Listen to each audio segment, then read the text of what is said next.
Bienvenidos a una nueva edición del Café Virtual. Esta tarde tenemos a dos expositores de lujo, el señor Francisco Dumbler y el señor Milton Bongese. Antes de darles la bienvenida a ambos y presentarlos como se debe, quiero darle la palabra a Jörg Denner, director de la Fundación Naumann Países Andinos, un aliado del Instituto Invertir, sin el cual no podríamos hacer los cafés virtuales que venimos haciendo con regularidad semanal. Para que nos dé unas palabras de bienvenida. Jörg, ¿cómo estás? Muchas gracias por acompañarnos. Sí, muy buenas noches a todos ustedes, muchas gracias.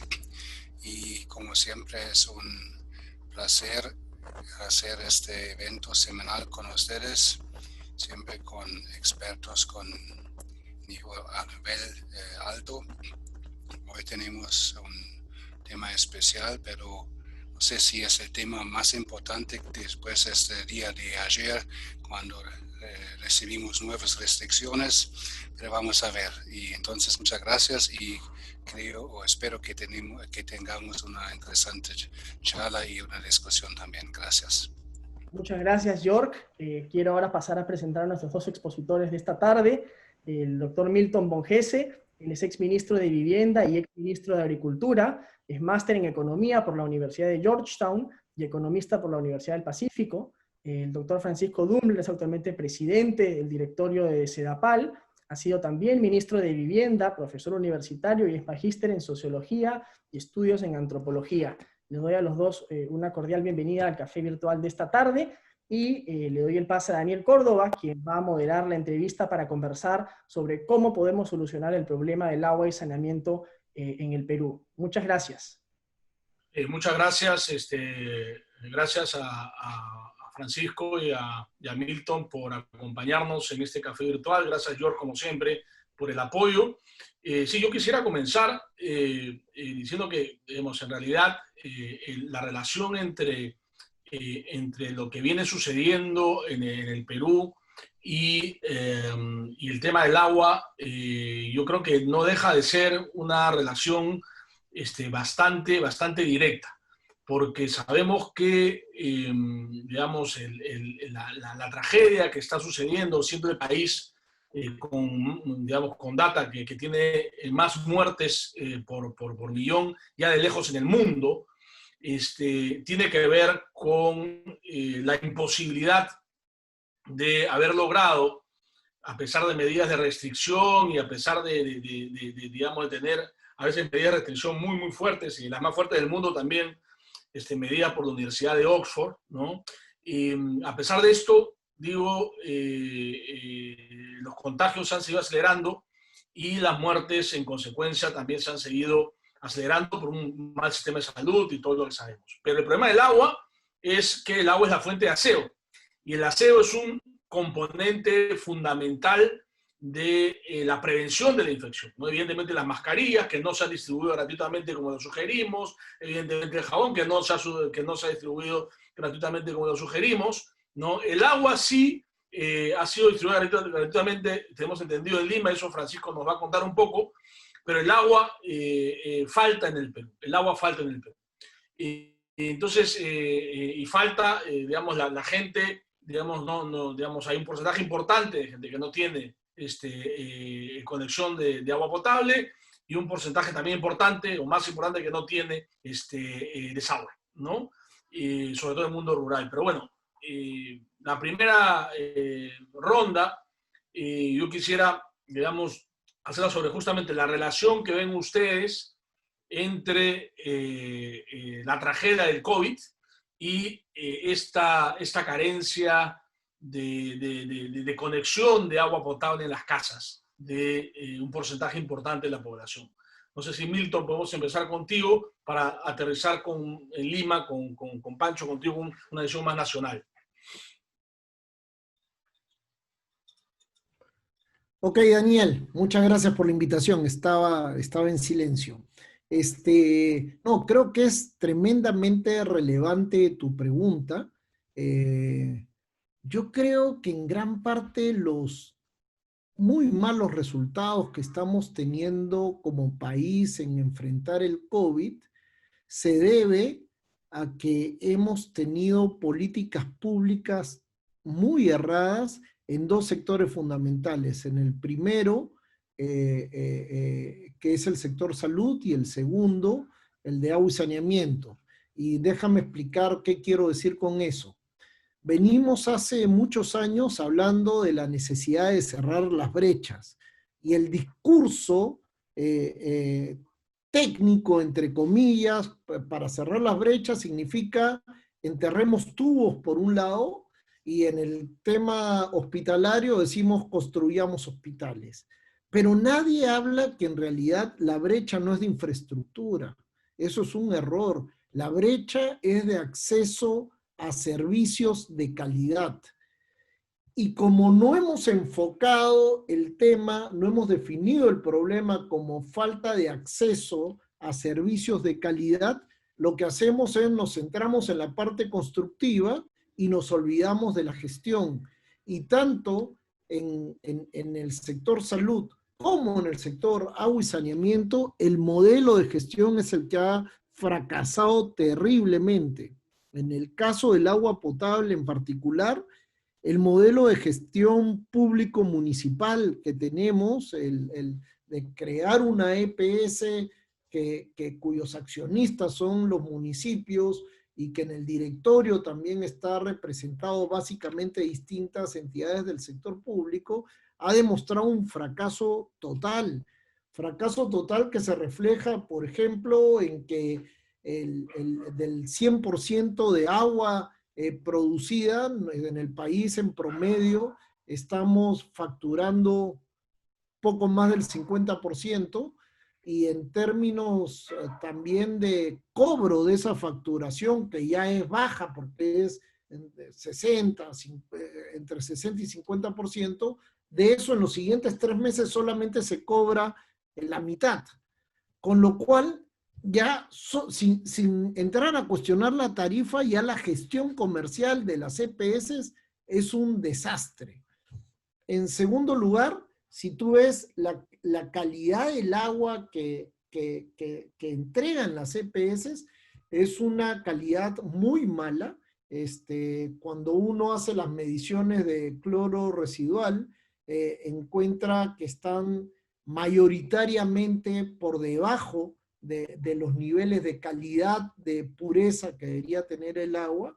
Y la tercera variable, cuando mides la continuidad, es decir, que yo, si recibo un servicio, debería levantarme en la noche, abrir el caño y debería salir agua.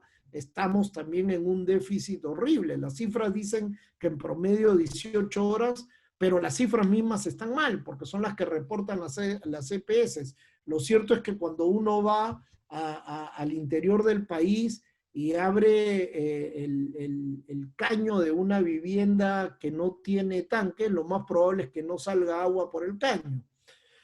Entonces, lo que quiero decir acá es que, siendo el agua un servicio esencial para la salud, se ha demostrado en los últimos años, hay investigaciones muy, muy profundas donde se demuestra la vinculación en que el acceso del agua potable para los hogares pobres es fundamental para evitar la desnutrición infantil, y luego que la desnutrición infantil genera problemas irreversibles en el desarrollo físico e intelectual de la población. Entonces, nos hemos olvidado del sector agua y saneamiento, ¿no? Y yo cerraría esta sesión de mi comentario, esta parte de mi comentario, diciendo que el principal problema no es la infraestructura, es el modelo de gestión. Y creo que si no avanzamos hacia tener un modelo distinto que incorpore al sector privado a la provisión del servicio básico como es el agua y el saneamiento, vamos a seguir durante años sembrando tubos, pero no generando una ampliación del servicio de agua y saneamiento. Sí, bueno, totalmente de acuerdo, ¿no? O sea, el modelo de gestión es hay agua, hay recurso. Esa es la primera pregunta que le haré a Francisco. O sea, Lima en principio no tiene problemas de abastecimiento, de fuente de agua. ¿no? Entonces hay fuente de agua, hay dinero, ¿no? Entonces hay un problema de gestión, no solo para, digamos, brindar el servicio, sino ahí yo complementaría a Milton también para ejecutar la gestión misma, ¿no? La gestión de la, perdón, de la infraestructura misma, ¿no? Porque también ahí, lo hemos visto en el caso de los hospitales que no se construyen, y vemos también en los proyectos mismos de las empresas de agua y saneamiento, que los expedientes técnicos no se hacen bien, se hacen mal, los proyectos se demoran, Francisco lo había dicho en alguna conferencia hace un tiempo, entre la idea y la ejecución del proyecto pasan más de 10 años. O sea, el problema de gestión es gestión de la infraestructura y del servicio, o sea, los dos, yo diría, porque no estoy yo satisfecho tampoco con la gestión de la propia infraestructura. O sea, yo creo que van por los dos. ¿Qué dices tú, Francisco, que estás ahora donde las papas queman? A ver, de hecho, a ver, primero coincidimos que obviamente lo que menciona Milton, que el modelo de gestión, ¿no? Si no se orienta a dar servicios de calidad, ¿y dónde te das cuenta de eso? ¿No? La primera característica es cómo hoy las empresas prestadoras de servicios de agua y saneamiento, cuando presentan sus planes quinquenales a la SUNAS, le dicen, oye, SUNAS, ¿no? Yo te ofrezco en los próximos 5 años garantizar tales inversiones y tales metas de gestión. Las inversiones se entienden, y creo que se deriva mucho de lo que tú dices y lo que dice Milton, o sea, ¿no? Creo que tiene que ver, además, no solo es un tema de redes y de cierre de brechas, sino también de provisión de fuentes de agua. Lima es una de las ciudades más expuestas del lado de América Latina y Caribe. Estamos sobre un desierto, eso es claro, ¿no? Pero la gestión de la infraestructura es deficiente por 4 cosas que creo que hay que resaltarlas. Primera, efectivamente, si tú le dices a la SUNAS, en los próximos 5 años yo voy a hacer estas inversiones, y tú mismo has mencionado, y Sedapala, que es la de Lima, la más veloz de todas, okay, demora 10.4 años, no desde el día que surge la idea, desde el día que tienes el perfil, del perfil hasta el día que le pones la conexión domiciliaria pasan 10.4 años, nunca ejecutas y vas a la mitad de la velocidad, y con lo cual el círculo es vicioso, porque las autorizaciones para incrementar tarifa van directamente, ¿no?, con las inversiones que haces. Entonces, si no invierto a la mitad, ya sé que para ese quinquenio, ¿no?, me van a autorizar la mitad de lo que pedí. Es obvio, más o menos obvio. Y allí, obviamente, si tú te das cuenta cómo está reaccionando el sector público, en muchos de los casos, organismos como la Autoridad de Reconstrucción con Cambios, obviamente tiene sus... hay personas que están en contra de eso, otras que están a favor, ¿no? Opta por el modelo de gobierno a gobierno, porque lo que hace complejo y difícil es el sistema licitario o el sistema de normas peruanas. Y ahí lo que hemos hecho es, para tratar de romper este círculo vicioso, es ir hacia un mecanismo intermedio como la UNOPS para que administre las licitaciones importantes de Sedapal. Antes, si alguno recuerda, los problemas con UNOPS iban en que cada vez que algún ente de control, Contraloría General de la República o la OCE, le pedía información, ellos decían al amparo del Acuerdo de Copenhague y según las normas supranacionales y el Tratado de Nueva York, de Constitución de las Naciones Unidas, a usted no le entrega información. Y entonces nuestra primera conversación y negociación con la UNOPS es, si usted se sienta y quiere administrar los proyectos de Sedapal, toda la información que se produzca, a solo pedido de los entes de control, usted se las remite. No para que cambie el ganador, sino para que sea un proceso transparente. Todo el mundo sepa quién ganó y por qué. Y el segundo gran tema es todo el sistema de declaraciones juradas que eviten todo este sistema de club de construcción, lavallato, etcétera, donde pides que los directores de las empresas que postulan digan que no están inmersos en ningún proceso investigatorio, ni a nivel de fiscalía, ni a ningún otro tipo de investigación, y obviamente eso le da mayor transparencia. Pero allí cabe lo otro, ¿no? Porque, ojo, son privados los que postulan, ¿no? El segundo gran tema es que en agua y saneamiento sobre todo, hay una parte que estamos viendo, ¿no? Que empieza a suceder. Lima, la forma además como está expandiéndose Lima, hace que en aras de cerrar brecha, y lo digo porque Milton fue mi jefe, después yo fui ministro, y Tutilimundi lo que hace es decirle al jefe de la empresa de agua, cierra brecha, cierra brecha, cierra brecha. Y obviamente, si tú tienes 100 soles, o $100.000, o 100 millones de dólares, lo que tengas, tu principal preocupación está tratar de cerrar la cobertura, cerrar las brechas.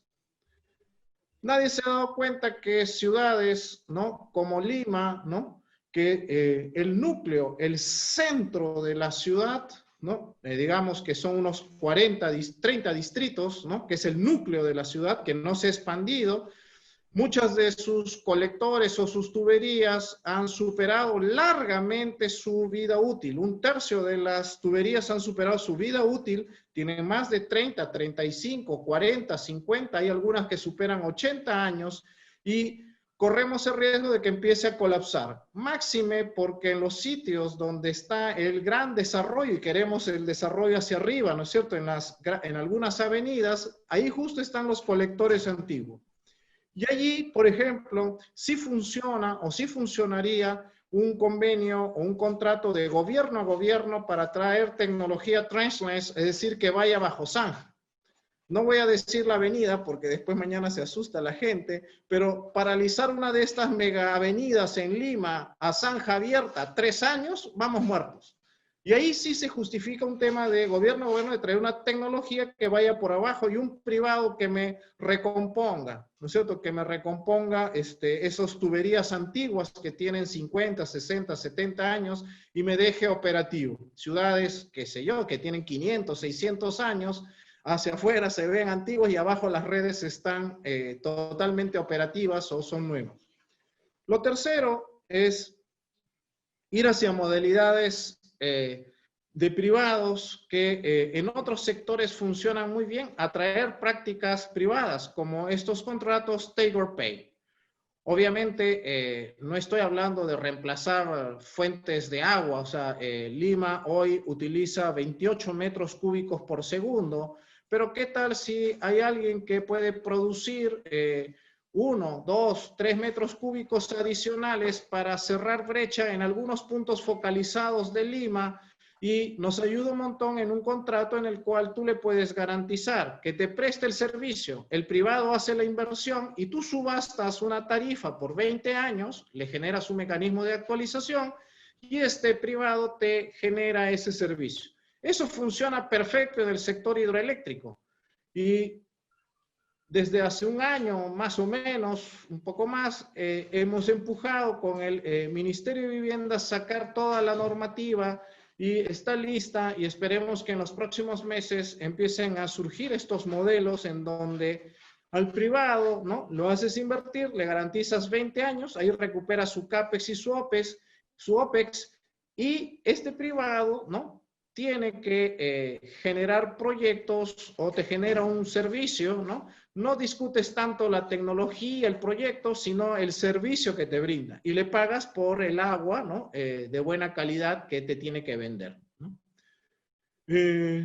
Y solo para cerrar la pregunta inicial que tú planteaste, Lima, en términos relativos, es la ciudad que tiene la mejor cobertura de conexiones domiciliarias, 93%, pero en términos absolutos, ese 7% de déficit significa que 800,000 pobladores en la ciudad de Lima, que va desde Pucusana, la administración de Sedapal, hasta Ancón, estos son 109.4 kilómetros, esas 800.000 personas que básicamente se nuclean en una herradura alrededor de todo el centro de la capital, ¿no? Son los conos famosos que así le dicen, así se denominan. Esas 800.000 personas, ¿no?, tienen muchas dificultades en acceso y se distribuye el agua en cisternas. Al margen de discutir los costos, el decreto de urgencia, el 036, cuando se emite a inicios de la pandemia, señala que las empresas de agua y saneamiento se obligan de sus propios recursos a generar un abastecimiento de agua gratuito y obviamente organizar esa logística. No tienes idea. 350 cisternas al día que hacen 4 o 5 viajes significa 10,000 viajes. Controla esa logística, págale a cada uno de los cisterneros, ¿no? Mira, por hacer simple la cosa, esto es como en Apolo 13, ¿no es cierto? O sea, se salvaron porque rompieron todos los protocolos.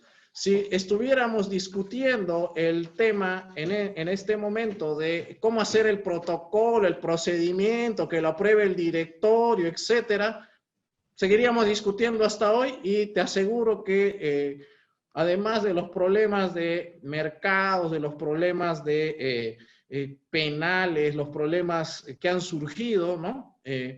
Tuviéramos, ¿no?, maximizada la pandemia y una conflictividad social exacerbada por el tema de esta gente que en los primeros días de la pandemia, antes de que empezáramos el abastecimiento gratuito, cuando ya se sabía que íbamos a entrar en pandemia, se empezó a especular con el precio del agua y las cisternas o los cilindros que se llenaban a 7, 8 soles subieron a 20, 30 soles el cilindro. Y dijimos, en ese tiempo estaba el ministro Yáñez, y dijimos, solo si esto continúa una semana más, va a generar un conflicto. Ahorita bajan a la Panamericana y empiezan a hacer. ¿Qué hicimos? Llevé a los logísticos de Sedapal a los centros de servicio y les dijimos, contrata a los cisterneros, ¿no? Y todos nos miraban y decían, Chispe, ¿y cómo hacemos esto? No sé, tú sabes contratar, contrátalos. Pero necesitamos después un amparo. Ok, el ministro mismo le dijo, te voy a sacar un decreto de urgencia y fuimos en el camino ajustando las cosas. Y al principio era una especie de guerra de guerrillas, o sea, te denunciaba, qué sé yo, el caso de France, me acuerdo mucho, Frecuencia Latina subía, France no tiene agua, la mamá lloraba, no le llega. Media hora después íbamos con la cisterna, le poníamos agua a France. ¿Y qué decía el tipo? Gracias a Frecuencia Latina, France ya tiene agua. Todos los días. Te denunciaban, salías. Te denunciaban, salías. A la semana y media, 2 semanas, dejó de ser noticia. Y si tú ves, creo que eso es un buen indicador, ¿no? En la actualidad, hasta por el acuafono, los dirigentes vecinales o los alcaldes llaman y dicen, no hay agua en tal asentamiento humano. Y vamos y los abastecemos a la prontitud y a la velocidad. Hemos logrado dominar, ¿no?, razonablemente el sistema logístico de reparto privado, entre comillas, y nos los hemos apropiado. Claro, ahora vienen los temas. ¿Hasta cuándo se puede sostener esto con la propia espalda financiera de Sedapal? Esa es otra discusión, pero evidentemente esta es una operación que llega aproximadamente a los 60 millones de soles anuales, un poco más, ¿no? Y ese costo, ¿no?, si bien ha sido en los primeros meses cargado, digamos, a los costos operativos de Sedapal, en el largo plazo eso no es sostenible, ¿no?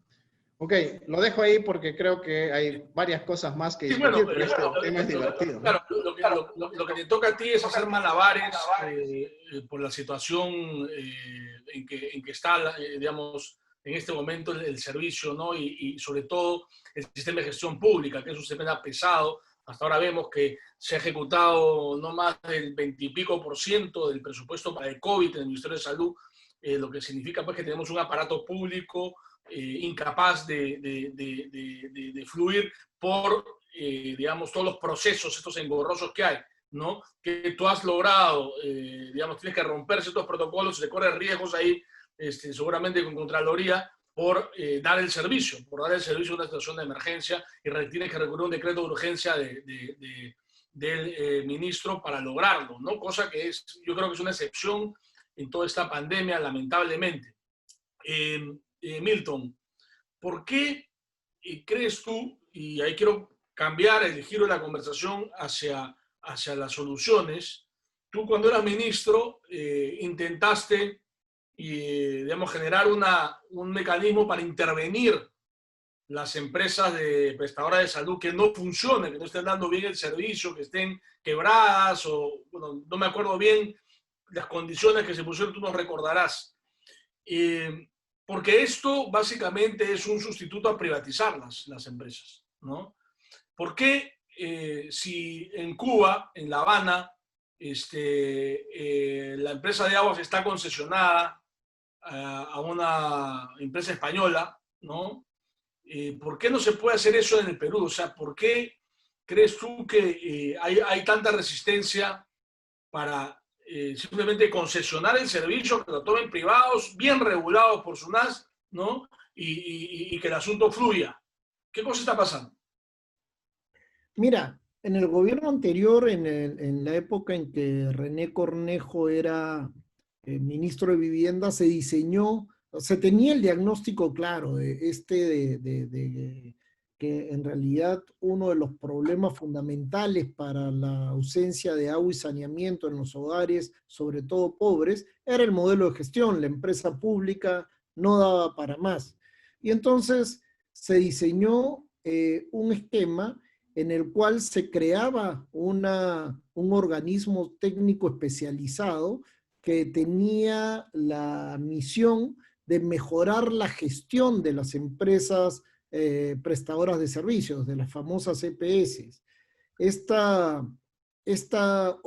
organismo, que es la OTAS, lo que debía hacer era evaluar la gobernanza y la gobernabilidad de las EPS a partir de parámetros financieros, comerciales, técnicos, y encontrar que aquellas que están en buen estado seguían como estaban, aquellas que estaban en mala condición y en pésima condición, la OTAS podía intervenirlas. De hecho, la ley le dio ese poder, e intervenirlas quería decir, me apropio del directorio, y mientras yo me apropio del directorio, tengo dos opciones.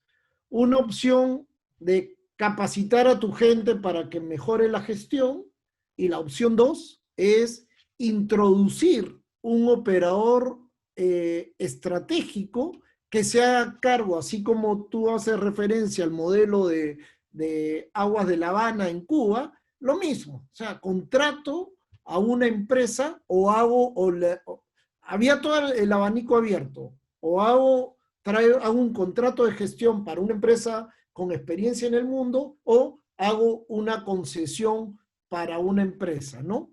Y estábamos en esa ruta, hicimos la evaluación de 49 EPS, solo una salió que era regular, y 48 salieron que eran malas y muy malas.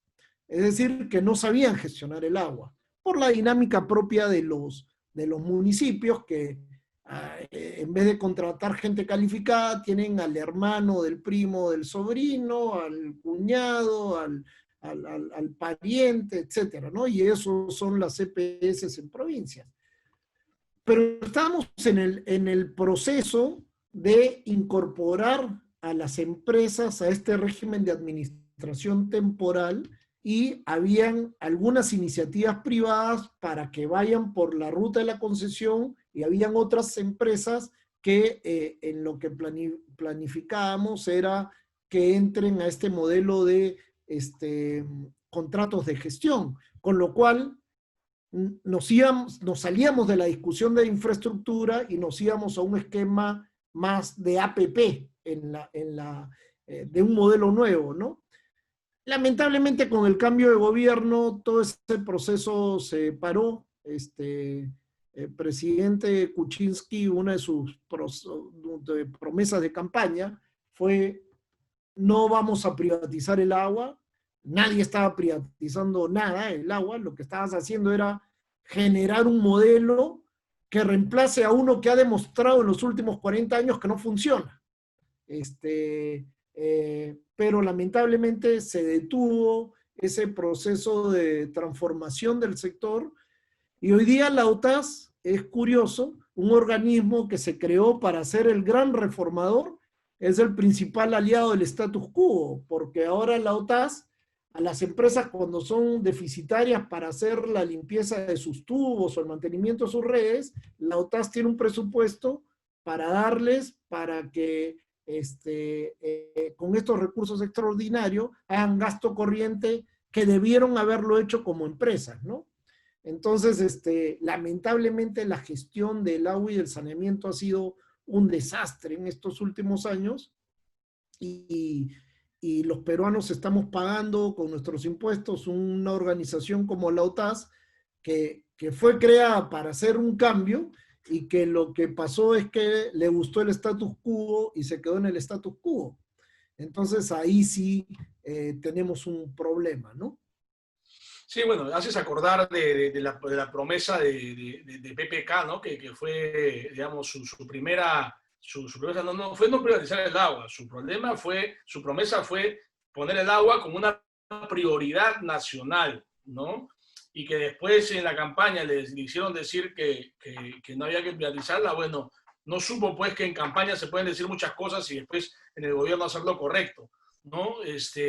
Porque no era un político, no es un político, y en ese sentido pues su gobierno adoleció de serios problemas de gestión y paró este tipo de reformas que se estaban haciendo en un gobierno principalmente de centro-izquierda, ¿no? Donde ambos ustedes fueron ministros que estaba yendo en la dirección correcta, ¿no? Ahora, traslado la propuesta a Francisco, porque Sedapal en realidad es una empresa del Estado, pero tiene también un gran porcentaje de sus actividades concesionadas o subcontratadas, ¿no? ¿Qué porcentaje de la actividad de Sedapal se ejecuta de manera interna y qué porcentaje se ejecuta con la empresa privada? ¿Y por qué hay, una resistencia al tema de la concesión? Yo sé que te estoy haciendo una pregunta muy incómoda, pero bueno, para eso estamos acá. A ver, del ciclo de la cadena de valor, o sea, la que es la operación de Sedapal, 41% de las actividades de Sedapal están tercerizados, sean en concesiones o sean con operadores que en realidad son sistemas licitarios de cada 2 o 3 años, pero que se encargan de la actividad comercial, o sea, tomar lecturas a los medidores, colocar medidores, hasta el sistema de atención, de reparaciones, etc. Hay tipologías de contratos, Lima está dividida en 3 zonas, etc. Aquí probablemente las modalidades en las que piensas que en los próximos meses o son los bench y luego podemos ver qué incomodidad trae esto o no. A ver, una primera, en los próximos meses se va a habilitar un proyecto que deviene de una APP, donde el proyecto Provisur, donde un privado, por primera vez en la historia, creo, del Perú, va a habilitar, ¿no?, un sistema de abastecimiento de agua mediante desalinización que permitirá que 100.000 pobladores aproximadamente, es variable la población, en verano aumenta, pero que incorporan a Santa María, San Bartolo, Punta Hermosa y Punta Negra, no ese es el orden, pero no importa, van a tener agua por primera vez desalinizada del mar. Y ese es un proyecto que deviene de una APP. ¿Por qué se ha hecho eso también? En cierta manera porque los costos de desalinización de agua ya hoy permiten ser más o menos comparables con los costos de traer agua por gravedad de las alturas, ¿no? Lo segundo es, y este es un proyecto público, ¿no? En el transcurso de los próximos 120 días ya para poner la primera piedra, pero este semestre va a ser licitado, está en pleno proceso de licitación, el más grande proyecto de redes de agua y alcantarillado que va a salir, que es el proyecto Rinconada. Es un proyecto que vale 1.200 millones de soles. Le aumenta, Lima tiene 29.000 kilómetros, es de tuberías de agua y saneamiento debajo de la ciudad. Este proyecto le aumenta a 1.000 kilómetros de un solo porrazo y va a cambiar o renovar, y entre renovación y nuevas, 75.000 conexiones de agua en buena parte del distrito de Villa El Salvador, Villa María del Triunfo y San Juan de Miraflores. Y ese proyecto está en plena licitación en el sistema de UNOPS, ¿no? Tercero, este semestre, y ese es histórico, ¿no? Porque me fastidian que ese proyecto es peor que promesa de enamorado, es el proyecto de obras de cabecera que por fin esperamos que este semestre salga, ¿no? En proceso licitario, y para ello el apoyo del IFC, del World Bank, ha sido invalorable, y ese es un proyecto que tiene inversión privada, ¿no? Y eso obviamente es una APP, ¿no? Luego viene un bloque de proyectos que creo que son interesantes porque son todos estos proyectos ambientales de los ecosistémicos, que son proyectos más pequeños de escala. En la actualidad, Sedapal tiene un fondo que se produce del 1% de las facturas de los recibos de agua de todos los limeños, y eso va a una especie de fideicomiso para lo que se denomina cosecha de agua, y esa tenemos en esa bolsa 100 millones de soles para hacer proyectos. En el argot, lo digo por aquí hay dilectos exministros, ¿no es cierto? O sea, en fierro y cemento 100 millones no es mucha plata, pero en infraverde, para hacer amunas, cosecha de agua, andenería, reforestación, sí es un montón de plata. Y es como dejarle heredado a Lima que empecemos a conservar las cuencas medias y altas para garantizarle la sostenibilidad de las fuentes de agua hacia Lima. Y lo otro, que también es un tema privado, vamos a iniciar este semestre, esperamos que la invitación y los dossiers para invitar a los países en este tema de Government to Government, G2G, para la reposición de estos colectores que les decía hace un rato. Y en el interín, ¿no? Parte de esto, seas público o privado, porque ese es como un discurso, ¿no? Nuestro trabajo también se orienta hacia adentro, y no voy a evadir la pregunta, ¿ya? Pero nuestro trabajo hacia adentro hemos logrado subirle la categoría de clasificación de riesgo de Sedapal de AA- a AA. ¿Qué quiere decir eso? En buen romance, para los que viven de las finanzas, a partir de este año, claro, estamos afectados por la pandemia, pero Sedapal puede estructurar todas sus operaciones, inclusive con multilaterales en soles.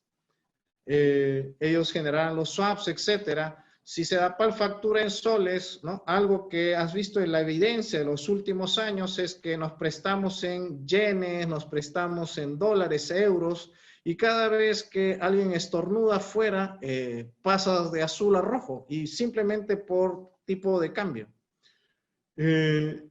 Y creo que esas son como las grandes dimensiones. En buen romance, ¿ok? Voy a ponerlo en estos términos. Cada vez que tú hablas de que traes inversión privada con un know-how que no existe en el país, tipo de esta tecnología trenchless, que no hay en el país, o te metes a proyectos que son imposibles de bancar con la espalda de Sedapal, tipo obras de cabecera, necesitas, ¿no es cierto? O sea, un modelo, ¿no es cierto?, financiero externo, ¿no? Allí funcionan las cosas. ¿Cuándo es que es incómodo, ¿no es cierto? Y es más difícil de manejar cuando dices la gestión misma de la operación, etcétera, donde tienes que desplazar personal allí, ahí esa es la parte que genera incomodidad. no es tanto para las cosas nuevas que traes know-how, tecnología, ¿no? Aportas valor a su cadena, ¿no?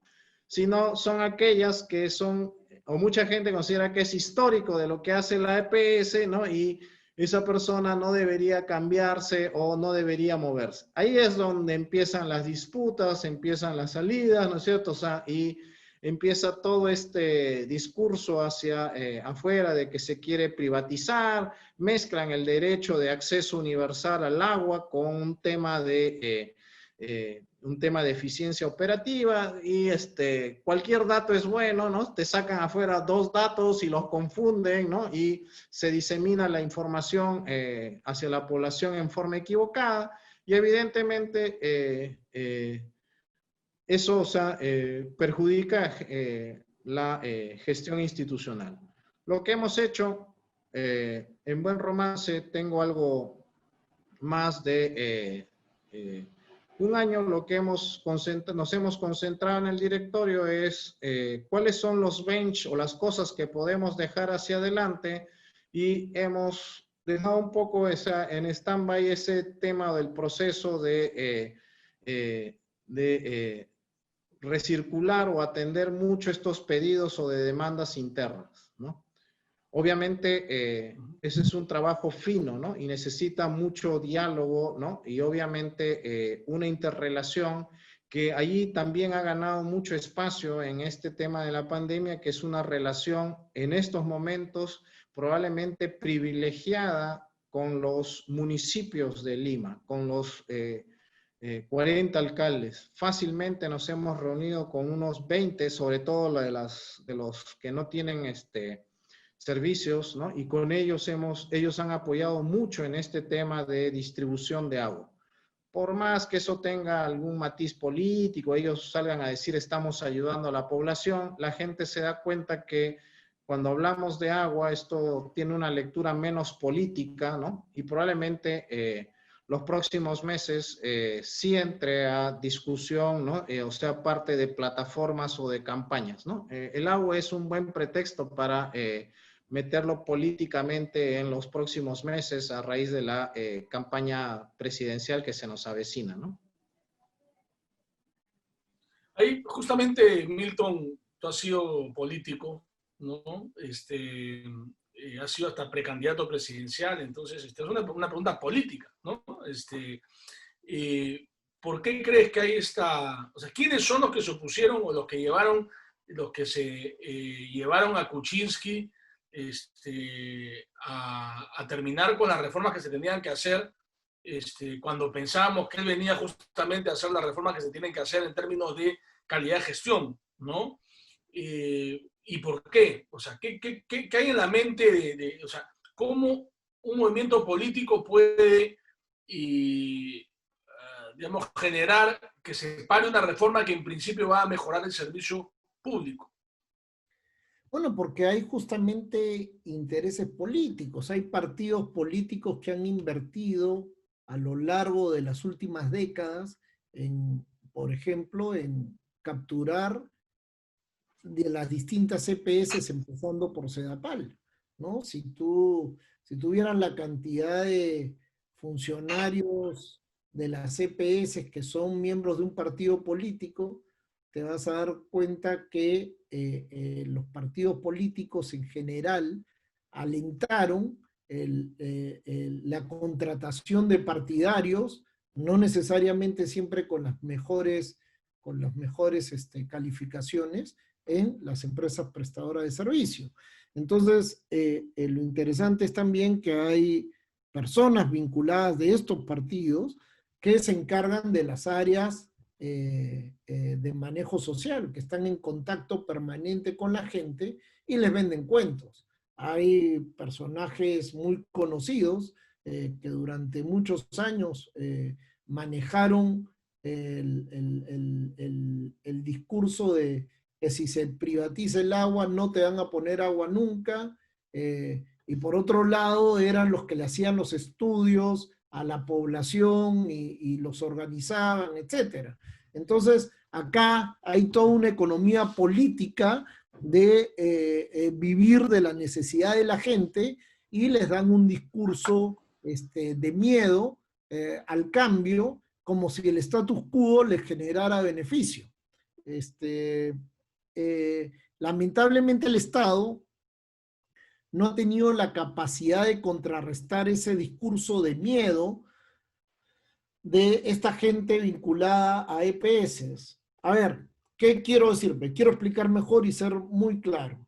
Muchas veces las EPS, en vez de tener un solo operador para tercerizar un solo contrato para operar todas sus redes y para darle mantenimiento, voy segmentando la red en pedacitos y le entrego un pedacito del mantenimiento a una empresa amiga de un ex ingeniero de esta EPS o al pariente del otro, y entonces voy armando mi sistema de operación y mantenimiento a partir de allegados de los que están adentro. Entonces, romper ese modelo significa que mucha gente va a quedar probablemente fuera del negocio y va a entrar otra gente al negocio de una manera más unificada.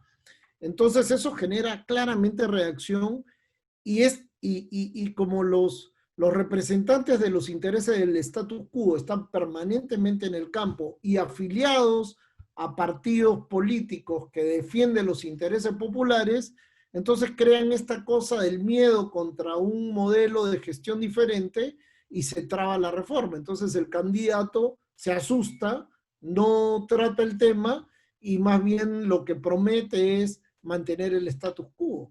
Es pura economía política, ¿no? Y digamos, los partidos políticos, uno, no se han comprado el cuento del cambio del modelo de gestión, creen que sembrando tubos y haciendo reservorios se va a solucionar el problema, porque no lo entienden. No entienden el problema. Y esto se debe ganar en el campo de la ideología, de las ideas, y discutirlo, ¿no? Hablarlo. Nosotros estuvimos en el norte, había una APP que se estaba promoviendo en una de las regiones, y la gente, pronto el sindicato empezó a mover a la gente de las poblaciones, hicieron una pequeña marcha. Yo estaba ahí de casualidad para otras cosas en esta región, y cuando hablé con los dirigentes de la población les decía, oye, esta EPS, ¿ustedes tienen agua o no tienen agua? No, no tenemos agua. Y están defendiendo la situación en la que no tienen agua, o sea, ustedes no quieren tener agua. Y la gente entendía cuando hablabas y cuando les hacía notar que en realidad una serie de dirigentes con intereses oscuros eran los que los asusaban, reaccionaban favorablemente a un cambio de modelo, ¿no? Sea por concesión o por modelo de gestión. Entonces lo que falta es la batalla política de las ideas y de los ejemplos en el mundo para poder hacer el cambio. Sí, pues yo creo que los empresarios que son los que deberían, los empresarios más grandes, los que deberían financiar o liderar esta batalla por las ideas, ¿no? Que están tan desprestigiados, además ellos mismos tendrían que hacerlo, ¿no? Y bueno, habrá que esperar que los traten de estatizar como en el 87 para que reaccionen, ¿no? Pero lo que vemos también es una falta de reacción bastante preocupante del empresariado. Ya para llegar a una última ronda, Pancho, ya no te voy a hacer ninguna pregunta incómoda, dos preguntas más propositivas, ¿no? Los proyectos de inversión que has mencionado van si se llegan a ejecutar, bueno, los presentes y los oyentes nos sacaremos del sombrero, porque obras de cabecera, digamos, es un tema que estoy seguro que se vio cuando Milton era ministro y varios anteriores, ¿no? Lo de Rinconada sí es más nuevo, ¿no?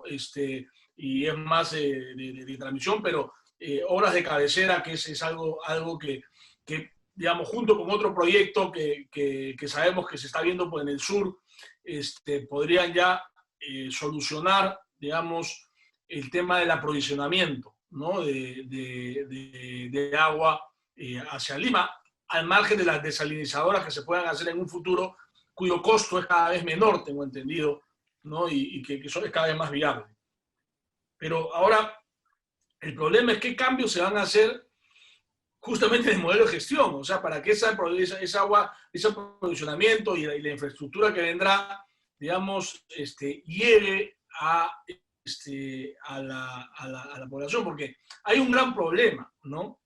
Que Sedapal y todas las empresas de agua tienen una actitud pasiva hacia las invasiones, el tráfico de terrenos y el desarrollo urbano tan nefasto que hemos tenido en el Perú. Se invaden y de ahí ya se ganan el derecho a tener agua al cabo de un tiempo. Y si no, hay un problema, ¿no? Y hay toda la estadística negativa. En cambio, el desarrollador urbano formal tiene mucha dificultad, y hay que decirlo, en lograr las licencias de agua, y además muchas veces se le exige a él hacer una inversión que le correspondería a Sedapal. ¿Qué cambios se van a hacer ahí? Porque lo lógico sería promover la urbanización formal y desincentivar las invasiones que son producto del tráfico de terrenos y el caos, que además te imposibilita muchas veces cuando son en cerros, por tema de costos, llevar el agua, ¿no? A ver, esa fue más incómoda. No, tiene muchas aristas. A ver, parte de una. Si el esquema hidráulico de Lima respondía a que la ciudad se desarrolle debajo de la cota de Atarjea, digamos 250 metros sobre el nivel del mar, ese es más o menos el nivel de Atarjea, ¿qué haces llevando agua? No digo que no sea importante, ¿no? Es totalmente ineficiente, para ponerlo en otros términos, llevar el agua a Ticlio Chico, que está a 700 metros de altura, o Huaycán Alto, que está a 900 metros de altura. Ese es un primer dilema que no corresponde, ¿no?, estrictamente a Sedapal, sino es un tema, como tú bien dices, de planificación urbana, ¿no? Pero ¿no? En algún momento, ¿no?, estaba en sus lineamientos estratégicos y había una norma, ¿ok? He pedido que me averigüen el año en que se volaron esa norma. Estaba prohibido construir o autorizar licencias de construcción debajo de la cota 250. Y por lo tanto, había un mejor governance de la ciudad. Ese es por un lado, ¿no? Lo segundo es, de cara al sistema que alberga a los desarrolladores, básicamente privados, y que obviamente cuando ellos quieren sacar su autorización, le dice, donde usted está, señor, tiene que, para acercarlo al colector más cercano, tiene que desarrollar y irse 200, 300 metros. Y claro, el desarrollador dice, no estaba en mi estructura de costos y tengo que trasladar ese costo al precio de las viviendas que estoy fabricando. Y me parece totalmente razonable. Pero ojo, ¿no es cierto? O sea, ese mercado, ¿no? Si tú miras incluso los proyectos de ACEI, ¿no? Son más o menos 25,000 viviendas nuevas que se incorporan al mercado. Pero la expansión hace que eso sea el triple o el cuádruple, ¿no?, en términos de una ciudad tipo Lima, y donde probablemente necesitas diseñar otros modelos u otros tipos de sistemas en donde esa ineficiencia es mucho menor si tú empiezas a habilitar suelo urbano a ras o mucho más cerca al Pacífico. Me explico. Poner en este proyecto Rinconada hay algunos puntos en donde hay que poner un reservorio tan elevado y bombear 7 veces el agua hasta ese reservorio para llevarle agua a la gente, que el costo de conexión de esa vivienda es de 100,000 soles.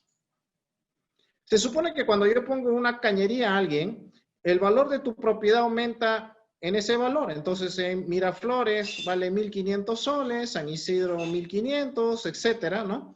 Y tu vivienda, $500 le aumentas el valor porque tiene conexión domiciliaria.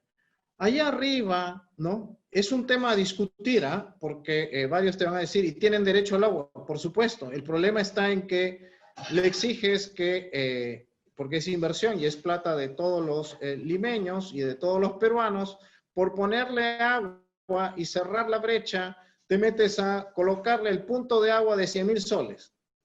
Ojo, son viviendas de 30, 40 metros cuadrados, piso de tierra, gente que viven 6 o 7 personas ahí. En pandemia, ¿qué les pides que hagas aislamiento? Nada. Pero ese tema es complejo, o sea, porque a lo mejor, ¿no? Deberíamos pensar en un bono más grande, hacer habilitaciones gigantescas y pasarle un bono mucho más alto a la población. Algo que sí ha hecho fantásticamente el sector privado, te construye hermosos departamentos en zonas residenciales, pero también ha logrado, sobre todo en Caraballo, Milton, ¿no? Donde esos proyectos han logrado construir, ¿no es cierto?, departamentos de 40.000, 45.000 soles. Yo preferiría, ¿no es cierto?, o sea, es un tema de discusión, ¿no? Empezar en un trade-off donde le doy un bono de 40.000 soles, ¿no? Y me traigo a toda esa gente que está censada además, porque todos los días me firma que está recibiendo agua, ¿no? Y la traigo a sitios en donde puedo hacer habilitaciones y no ponerles una casa mucho más decente por ese valor y evitarme el sobrecosto de ir a poner conexiones de agua a 100.000 soles. Solo la conexión de agua, espérate cuándo llegará la vereda o la pista, ¿no? Y son tan invisibilizados por estas señoras cuando hemos trepado los cerros, ¿no? Eso hemos estado haciendo todas estas últimas semanas. Digo, señora, ¿su DNI qué dice? Me muestra su DNI. ¿Y esta dirección de dónde es? No, es de mi prima que vive allá abajo, junto a la estación del tren. Ya se imaginan qué distrito es, ¿no? Vive ahí junto a la estación del tren. Y su prima, no, ella tiene su casita de 2 pisos, ¿no? Vino hace 20 años. Ok. Porque en ese sitio no hay pista, no hay dirección, ¿no?